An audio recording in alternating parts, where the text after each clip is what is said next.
Yeah. Didn't you ask the doctors when I first started rapping again and sent it to you? Didn't you say, like, I just want to make sure he doesn't have brain damage? In late 2007, Marshall Mathers collapsed on his bathroom floor and was rushed to the hospital. Doctors told him he was hours away from not making it.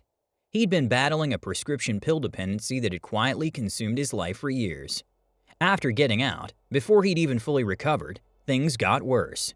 It took until 2008 for him to commit to real recovery. It took a long time for my brain to start working again. Yeah, I mean, you literally were coming off of, an overdose, and, they had to sort of stabilize you with a few medications, and some of them took you a minute to adjust to. And the person who helped him get there? We'll get to that. Trust me, it's the last person you'd expect. But here's the part of this story that almost nobody knows. When Eminem finally got clean, he tried to write and couldn't. His brain was so damaged from years of dependency that his own manager, Paul Rosenberg, privately worried Marshall might never fully recover. The greatest rapper alive had to relearn how to rap, from scratch, like a complete beginner. It took months before he even started sounding like himself again. You're learning how to rap again, almost literally, right? Because it's the first time probably you were creating without having substances in your body in however many years, right? The album that came out of that process, Relapse, got a mixed reception. But for Eminem, chart numbers didn't matter. That album was proof his mind still worked.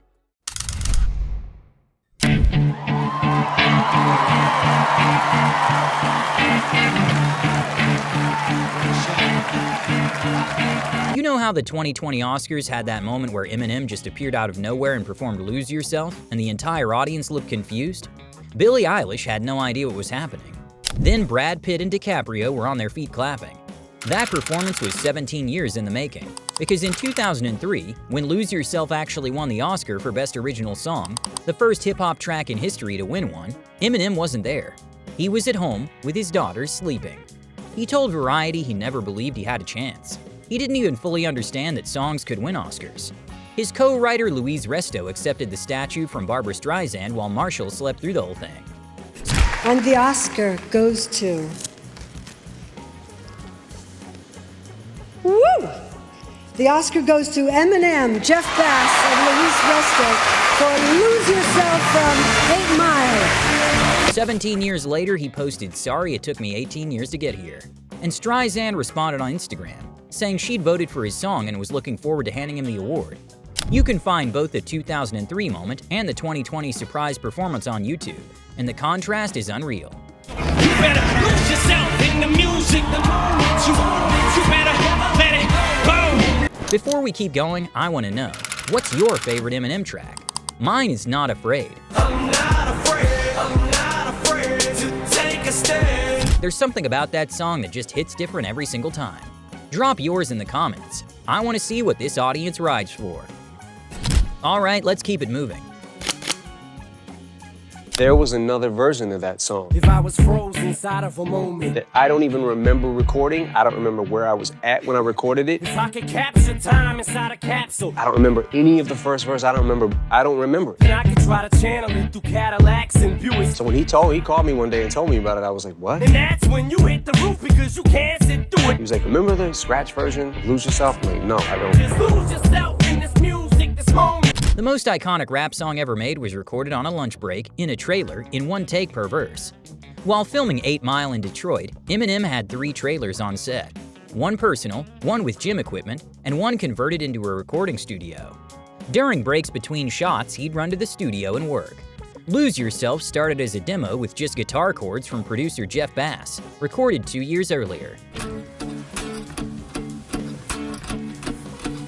M found it on an old CD during filming, and knew he had something. According to studio engineer Stephen King, he laid down each verse in a single take. He tried re-recording them later to clean things up, then listened back and said forget it, keep the originals. That raw energy you hear on the record, that's literally a first take recorded between movie scenes, in a trailer parked on a Detroit film set. And it became the longest-running #1 rap single in Billboard history at the time, 12 straight weeks. A linguistic study analyzed 93 top artists across 25 music genres to measure vocabulary size. Eminem came in first, not close, by a landslide. 8,818 unique words across his catalog. Jay-Z had 6,899. Bob Dylan, Nobel Prize in Literature, had 4,883. Eminem uses a word he's never used before roughly every 11 words. That's not rapping, that's building a new language in real time. I put my orange 4-inch door hinge in storage and ate porridge with George. Before all of this, Marshall Mathers was a kid who failed 9th grade 3 times. I remember being in 9th grade when Raising Hell came out. 2 years later, I still remember being in 9th grade. Not because he wasn't smart. Anyone who studies his lyrics knows the man is brilliant. He just couldn't get to class. Constant moves, no stability at home, always the new kid. He dropped out at 17, but he wasn't wasting time. He and his best friend Proof used to sneak into a nearby high school to battle rap in the lunchroom. He was getting an education, just not the kind that gives you a diploma. He's like, yo, man, you got one of those CDs? And I was like, yeah. And I kind of just tossed it to him, right? And didn't think nothing of it. I didn't know that Dean worked with Jimmy Iovine. So he gave it to Jimmy. Jimmy gave it to Dre. And I'm back in Detroit now, fucked, right? I have nothing, like nowhere to go. He popped it in and I heard it and I thought it was incredible. And I was just like, what the fuck is this? I really need to meet this guy. You gonna swear to God this shit was written, but it wasn't. I kill a dozen rappers when I wasn't. Guzzling, beat your ass like a jealous husband. And I get the call and I'm like, oh shit, you know, this is about to happen. In 1997, Eminem flew to LA to compete in the Rap Olympics, a nationwide battle rap tournament. He placed second, but somebody in the Interscope Records mailroom got hold of his demo tape and passed it up the chain to Jimmy Levine, who played it for Dr. Dre. Dre's response? In his entire career, he'd never found anything from a demo tape. His words? Find him now. Here's the wild part. The night before the Rap Olympics, Eminem had been evicted from his apartment. So I had to break into the house through the back window, which was my old window.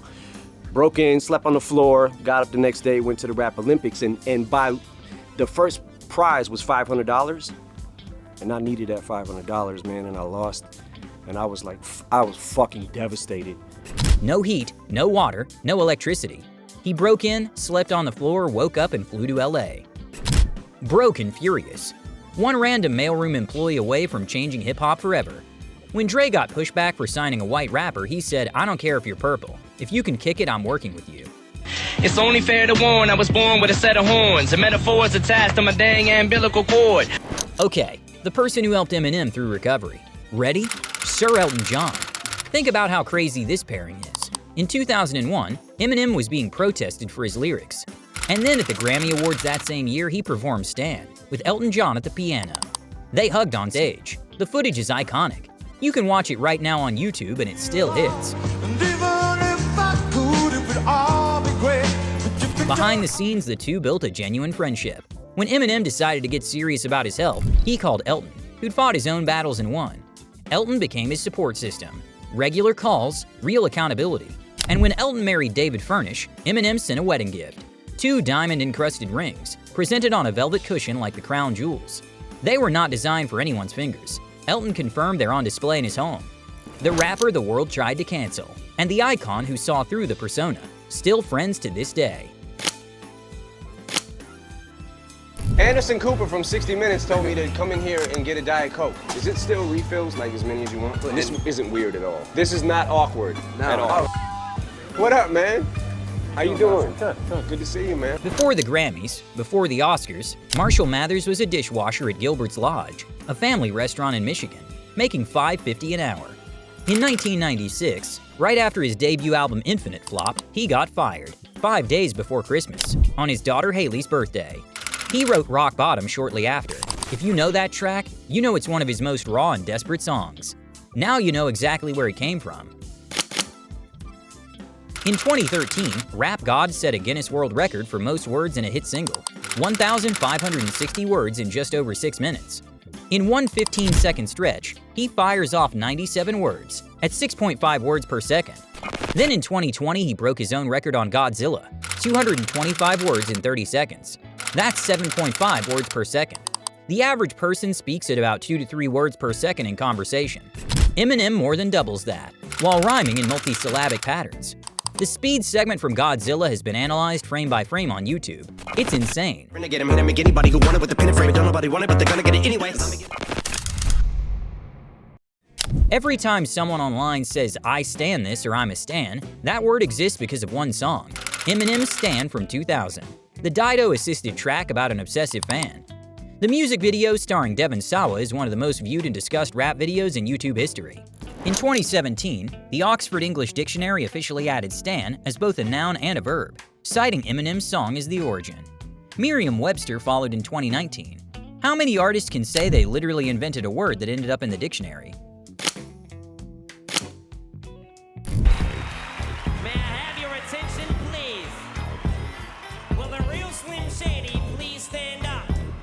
In 2000, Eminem performed The Real Slim Shady at the MTV VMAs, surrounded by an army of over 100 Slim Shady clones, all in white tees and blonde wigs, robotically bobbing their heads.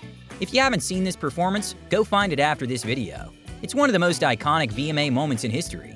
But here's what people forget. He wasn't just performing, he was making a statement. At the time, the music industry didn't know what to do with him. He was being protested, debated on news channels, dissected on talk shows, and his response was to walk into Radio City Music Hall with 100 copies of himself and own the room. Now, am I right in thinking that one of the things you're addicted to right now, and I'm very excited about this, is American comic books? Oh yeah, I had that hobby when I was a kid. Like I used to collect comics a lot, and I guess as I started to get sober, I kind of like fell back in love with comic books again. Like, oh, this is dope. Why did I ever leave this alone? Before he ever picked up a mic, young Marshall Mathers wanted to be a comic book artist. He grew up obsessed with storytelling and spent hours sketching characters. That DNA never left. You can see it in the animated Slim Shady show, the Mosh video, and the entire concept of building alter ego characters. Fun fact, the only non-comic book Eminem has reportedly read cover to cover is LL Cool J's autobiography. That's it. Everything else, comics. I don't sit on a computer. No tweet, Em? I tweet. Okay. Oh, I get my tweet on. Oh, get your tweet on. I don't really follow that stuff, man. Right. I just want to say this. I just rap. And I want to keep saying that because it's all I do. I actually don't want to keep saying that, but that is all I do. My apologies, no disrespect to technology, but what the heck's all of these buttons? You expect me to sit here and learn that? In an interview, Eminem admitted he didn't know how to use a computer and refused to learn. His logic? If he got online, he'd spend all day reading comments about himself and go crazy. At the time, he was one of the most discussed people on the entire internet. His defense mechanism was to just never go online. In hindsight, this might be the smartest decision any celebrity's ever made. February 2022, Super Bowl 56, the most stacked hip-hop halftime lineup ever. Dre, Snoop, Mary J. Blige, Kendrick, and Eminem. The full performance is on YouTube with billions of combined views. After performing Lose Yourself, Eminem dropped to one knee. Reports claim the NFL told him not to. The league denied it. Either way, the image went viral. It widely read as a nod to Colin Kaepernick's anthem protests. This wasn't the first time Eminem had made his stance clear. In 2017, he dropped a freestyle at the BET Hip Hop Awards, filmed in a parking garage in Detroit, where he drew a hard line with his own fans. That cypher is still on YouTube and it still feels electric. Between a stick shift and his freaking pick up and drink like a hick redneck hillbilly will till he gets hicked up. After 8 Mile, Hollywood kept calling. Director Neil Blomkamp offered him the lead in Elysium, the role that eventually went to Matt Damon. Eminem was interested, but had one condition: film it in Detroit. The studios said no. M walked away. An alternate timeline where Eminem becomes a blockbuster movie star. Instead, he picked his city over Hollywood. Peak Eminem. Mom's Spaghetti, 2 words from Lose Yourself that became a global meme. And then in 2021, an actual restaurant. Mom's Spaghetti opened in downtown Detroit with a merch shop upstairs, called The Trailer. On opening night, Eminem showed up and served the first 10 customers himself. The footage of fans losing their minds is all over YouTube. During the pandemic, he sent hundreds of meals to Detroit hospital workers. And the sauce? Intentionally designed to taste like leftover spaghetti from the fridge the next day. Because that's when it's actually best. This next one flies under the radar and it shouldn't. In the early days of digital music, labels were classifying downloads as distribution, paying artists a fraction of what they'd earned under licensing. Eminem's production company FBT Productions sued Universal Music over this, and won. That ruling forced the entire industry to reclassify digital royalties. Every artist with a digital catalog benefited. Eminem didn't just change rap, he changed how musicians get paid, and almost nobody knows about it. From the Marshall Mathers LP in 2000 to the death of Slim Shady in 2024, Eminem has had 10 consecutive studio albums debut at #1 on the Billboard 200. No other artist in history has ever done that. Through CDs, downloads, and streaming, every format shift, every industry upheaval, he stayed on top. He's also the most certified singles artist in RIAA history. Not just in rap, in all of music. Before Marshall was born, his parents were in a band called Daddy Warbucks. They played Ramada Inns along the Dakotas border. His father left before he was born and returned every letter Marshall ever sent him. I never knew him, so... You never met him since? Never met him, never knew him. Do you want to, or...? I don't know. Some people ask me that. I don't think I do. I can't understand how...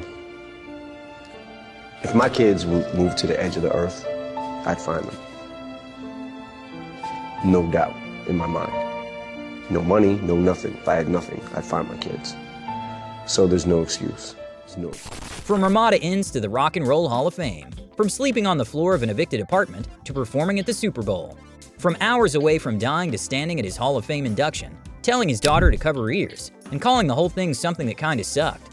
20 facts, one story, and it's still being written. If even one of these facts surprised you, hit that like button. It takes 1 second, and it helps this video reach more people who need to hear this story. And if you're not subscribed to Iconiq Culture, we do this every week. The stories behind the biggest names in music that nobody else is telling. Hit subscribe, turn on the bell, and I'll see you in the next one.